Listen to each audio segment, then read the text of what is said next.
Red టీవీలో మీ వ్యాపార ప్రకటనల కోసం ఈ నంబర్ ని సంప్రదించండి 6281747728. Hi viewers, welcome to our channel. ప్రస్తుతం మనతో పాటు సీనియర్ జర్నలిస్ట్ దామో బాలస్ అన్నారు, వారితో మాట్లాడదాం. నమస్కారం సార్. సార్, ఇక్కడ ఆంధ్రప్రదేశ్లో బీజేపీ, టీడీపీ అండ్ జనసేన పొత్తు ఏర్పాటు చేసుకున్నాయి. కాకపోతే టీడీపీకి అండ్ బీజేపీకి మధ్య గొడవలు స్టార్ట్ అయ్యాయి అని అంటున్నారు సార్. సో అంటే అభ్యర్థుల విషయంలో ఎవరిని పెట్టాలి అన్న ఒక కన్ఫ్యూజన్ ఏర్పడింది వీళ్ళ మధ్య. బీజేపీ వాళ్ళు కూడా కంప్లైంట్ చేశారు కేంద్ర నాయకత్వానికి అని అంటున్నారు. మరి నిజంగా గొడవలు ఉన్నాయా? మరి దీన్ని ఇటు వైసీపీ ఏ విధంగా క్యాష్ చేసుకునే ఛాన్స్ ఉంది? టీడీపీకి బీజేపీకి మధ్య గొడవలు అలకలు స్టార్ట్ అయినాయని చెప్తున్నారు. దానికి ప్రధాన కారణం ఏంటంటే బీజేపీకి 10 సీట్లు, 10 అసెంబ్లీ, 6 లోక్సభ స్థానాలు ఇచ్చేట్టుగా ఒప్పందం జరిగింది. అయితే ఈ 10 ఎక్కడ ఇస్తారు?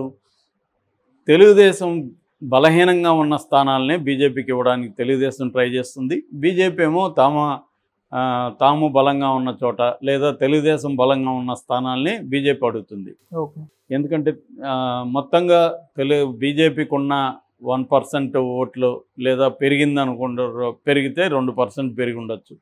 ఆ 2% ఓట్లు రాష్ట్ర వ్యాప్తంగా తెలుగుదేశం జనసేన కూటమికి ఇస్తుంది. కాబట్టి తమకి 10 సీట్లలో తెలుగుదేశం బాధ్యత తీసుకొని గెలిపించాలి. తెలుగుదేశం స్ట్రాంగ్గా ఉన్న ఏరియాలు ఇస్తే తమ అభ్యర్థులు గెలుస్తారు. ముఖ్యంగా ఎంపీ సీట్ల విషయంలో బీజేపీ పట్టుబడుతుంది. అయితే చంద్రబాబు ముందు నుంచి కూడా ఆయన ఎప్పుడైనా ఏం ప్లాన్ చేస్తుంటాడంటే తన కూటమిలో ఉండే వాళ్ళకి ఇచ్చేటప్పుడు తనకి వీక్గా ఉన్న సీట్లే ఇస్తాడు. అంటే ఎలాగో మనం గెలవము, వాళ్ళు గెలిస్తే ఫైన్, గెలవకపోయినా ఓకే అనుకునేవే ఇస్తాడనేది ఒకటి. రెండవది ఇంకొకటి ఏం చేస్తాడంటే తనకు అనుకూలమైన వాళ్ళని ఆ పార్టీలోకి పంపించి వాళ్ళకి అక్కడ సీట్లు ఇప్పించి వాళ్ళకి గెలిస్తే వాళ్ళకే రేపు మంత్రి పదవులు ఇస్తే తన కంట్రోల్లో ఉంటారు అనేది కూడా చంద్రబాబు చేస్తాడు మామూలుగా. సో దీన్ని ఇప్పుడు బీజేపీ లోకల్ నాయకత్వం వ్యతిరేకిస్తుందని చెప్తున్నారు. ముఖ్యంగా విష్ణువర్ధన్ రెడ్డి లాంటి వాళ్ళు దీని మీద చాలా సీరియస్గా ఉన్నారు.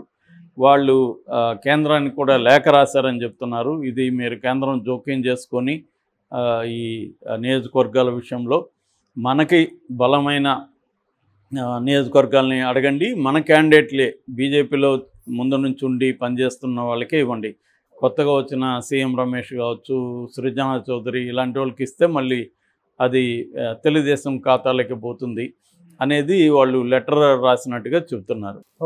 మరి దీన్ని ఎలా పరిష్కరించుకుంటారనే చూడాలి. ఇంకోవైపు జగన్ స్కెచ్ ఏంటి? అసలు మామూలుగానే ఒక దాని ఏమంటే కాన్స్పిరసీ థియరీ బయటకు వచ్చింది. ఏంటంటే అసలు జగనే ఈ పొత్తుని కుదర్చడంలో కీలక పాత్ర వహించాడు. మోడీ జగన్ కలిసే ప్లాన్ చేశారు. అందుకనే చంద్రబాబు లాస్ట్ మంత్ వెళ్ళి 7వ తేదీ లాస్ట్ మంత్ ఢిల్లీ వెళ్ళి నడ్డాని అమిత్ షాని కలిసి వచ్చిన తర్వాత జగన్ని వాళ్ళు పిలిపించి మాట్లాడారు. సో అక్కడ క్లియర్గా జగన్తో వాళ్ళు తమ స్ట్రాటజీని చర్చించారు. కాబట్టి జగన్ కూడా ఏం కోరుకున్నాడంటే మీరు ఓడిపోయే ప్లేసుల్లోనే చేయండి, మీ క్యాండిడేట్లు ఓడిపోతే అక్కడ నా క్యాండిడేట్లు గెలుస్తారు అనేది, నేను గెలిచినాక మీకే ఇస్తాను అనేది చెప్పాడని అంటున్నారు. సో అది కొంతవరకు గ్రౌండ్లో చూస్తే నిజమేమో అనిపిస్తుంది. ఎందుకంటే బీజేపీ ఆ 10 అసెంబ్లీ స్థానాల్లో గెలిచే పరిస్థితి కనబడలేదు. ఎందుకంటే బీజేపీకి జనసేన తెలుగుదేశం ఓట్ల ట్రాన్స్ఫర్ జరుగుతుందా అన్నది కూడా అందరికీ డౌట్ వస్తుంది. మొన్న మోడీ మాట్లాడిన పద్ధతి కూడా మోడీ ఈ జనసేన టీడీపీని బీజేపీని కలిసి గెలిపించండి, జనసేన టీడీపీ అన్న మాట వాడలేదు ఆయన. ఒకసారి మాత్రం చంద్రబాబు పవన్ కళ్యాణ్ ఇద్దరు కలిసి ఇక్కడ మీ హక్కుల కోసం మీ వికాసం కోసం పనిచేస్తున్నారనేది చెప్పాడు తప్ప ఆయన వేరే ఏమీ మాట్లాడలేదు. ముఖ్యంగా చంద్రబాబుని సీఎం చేయండి అనేది కూడా ఆయన మాట్లాడలేదు. సో ఈ కాంటెక్స్ట్లో జగన్కే ఉపయోగమా ఈ పొత్తు వల్ల అనేది కూడా ఒకటి వస్తుంది. అంటే పొత్తు ఎప్పుడైనా ఎందుకు పెట్టుకుంటారు? ఓట్లని చీల్చకుండా, ప్రభుత్వ వ్యతిరేక ఓట్లు చీలకుండా పొత్తు పెట్టుకుంటారు. దీంట్లో మామూలుగా అర్థమెటిక్ కెమిస్ట్రీ అంటుంటారు.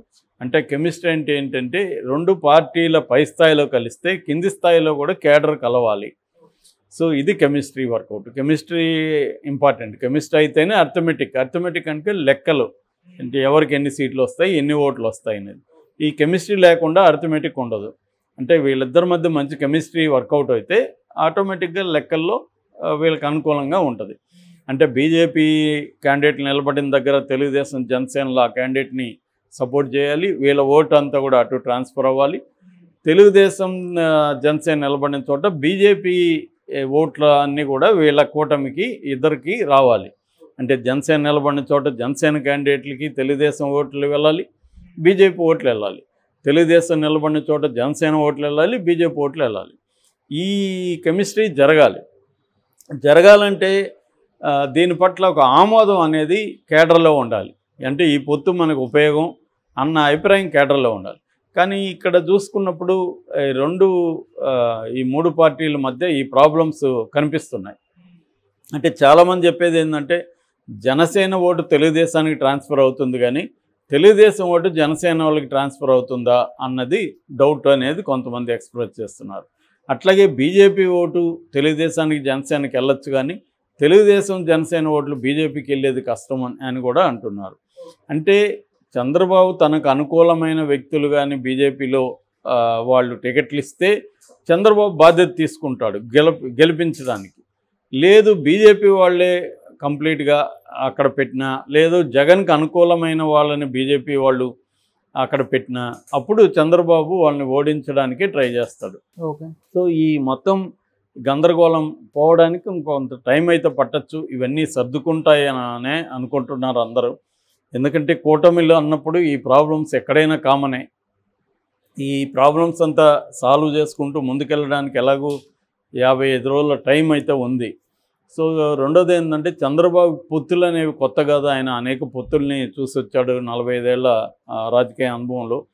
కాబట్టి ఇవన్నీ ఆయనకి సాధారణమే, వీటన్నిటిని డీల్ చేసుకొని ముందుకెళ్తాడు అంటున్నారు. కాకపోతే జగన్ కూడా ఈసారి ఏంటంటే గతం కంటే కూడా జగన్ కూడా బాగా రాజకీయాలు నేర్చుకొని తను ప్రత్యర్థుల్ని ఎలా ట్రాప్ చేయాలి, ఎక్కడెక్కడ ఎలా స్కెచ్లు వేయాలి అనేది బ్రహ్మాండంగా ఈసారి వేస్తున్నాడని చెప్తున్నారు. అందుకని తనకి మోడీ అండ కూడా ఉంది.